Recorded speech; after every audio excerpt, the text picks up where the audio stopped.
کہ ایک بہت بڑی جنگ ہونے والی ہے اور اس میں جو جنگ ہوگی اس میں غیر مسلمان زیادہ اس کی چپیٹ میں آئیں گے، تو اب ڈرایا جا رہا ہے غیر مسلمانوں کو یہ کہتے ہوئے کہ ابھی بھی وقت ہے، اس سے پہلے کہ غزوہ ہند ہو، بچنے کا کام کرو۔ آپ کا اس پر کیا رائے ہے کہ غزوہ ہند کیا ہے؟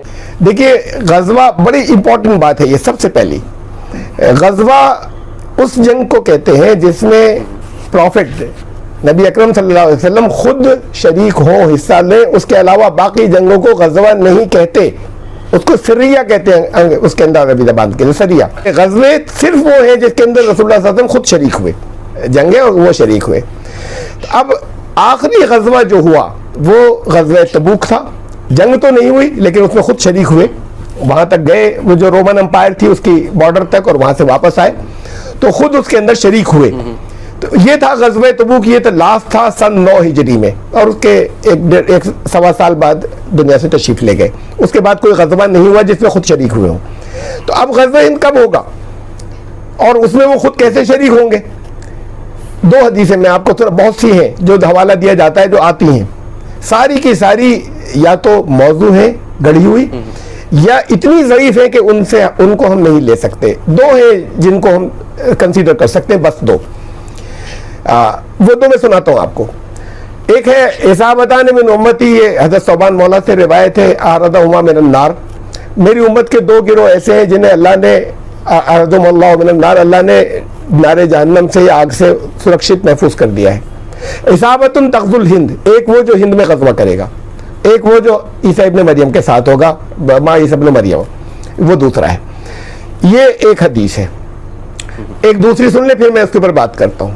حضرت ابو ہریرہ رضی اللہ عنہ، میں عربی الفاظ اس لیے اب آگے نہیں کہہ رہا کہ وقت ذرا سا بچ جائے، میں ترجمہ رکھ رہا ہوں کہ رسول اللہ، حضرت ابو ہریرہ نے کہا کہ رسول اللہ صلی اللہ علیہ وسلم نے ہم سے غزوہ ہند کا وعدہ فرمایا ہے، اگر میں اس وقت ہوا جب یہ غزوہ ہوگا تو میں اپنا جان و مال اس میں خرچ کروں گا، اگر میں مارا گیا اس کے اندر تو میں بہترین شہید ہوں گا، اور اگر لوٹا اس میں سے واپس تو جہنم سے آزاد ابو ہریرہ ہوں گا۔ یہ 2 ہیں جن کو ہم ریلائی کر سکتے ہیں، باقی کوئی ایک بھی ریلائبل نہیں۔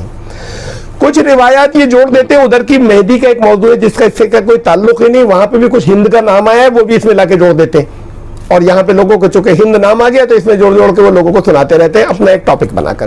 ان سب کو ہٹا دیجئے، یہ 2 ہیں بس۔ ان 2 حدیثوں کے اندر ایک وعدہ کیا رسول اللہ صلی اللہ علیہ وسلم کہ غزوہ ہند ہوگا، اور نہیں ہوا۔ ان کی بات تو سچی ہے اور حدیثیں بھی اگر ٹھیک ہیں تو اس کا مطلب یہ ہے کہ کوئی ایسی چیز ہے، یا اسے ہم جنگ بھی کہہ لیں، کہ جس میں وہ خود شریک ہیں۔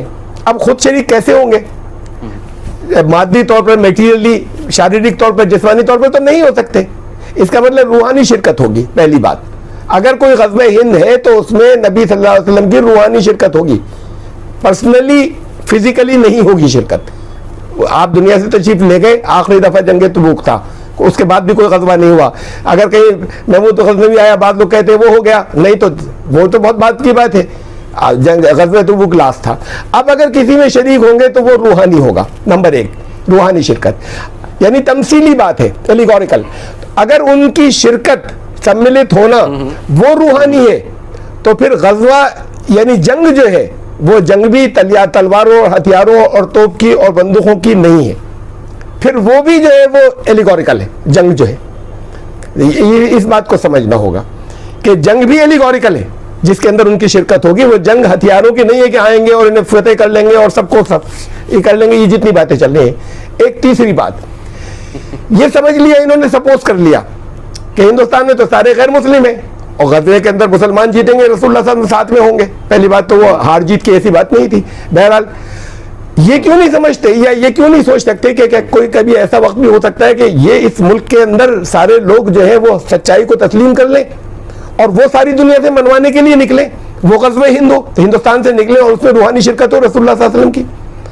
اصل میں غزوہ ہند وہ ہے، اس کے بہت ثبوت ہیں، لیکن پھر یہ ہے کہ ایک لمبا موضوع ہے۔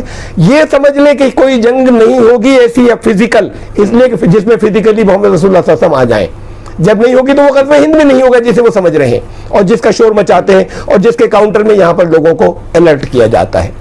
ہاں یہ انہوں نے بشارتیں دی ہیں کہ جسے یہاں پر ستیگ کا آنا کہا گیا ہے، وہ بشارتیں رسول اللہ صلی اللہ علیہ وسلم نے دی ہیں. وہ ستیگ آئے گا، لوگ حق کو پہچانیں گے. جب حق کو پہچان لیں گے تو وہ ساری یہ بہت بڑی طاقت ہوگی پوری دنیا کے لیے، اور ان کا دنیا پہ پوری اٹیک ہوگا. وہ اٹیک بھی فکری ہوگا، ویچارک ہوگا، اور پوری دنیا سچائی کو لے کے، حق کو لے کے.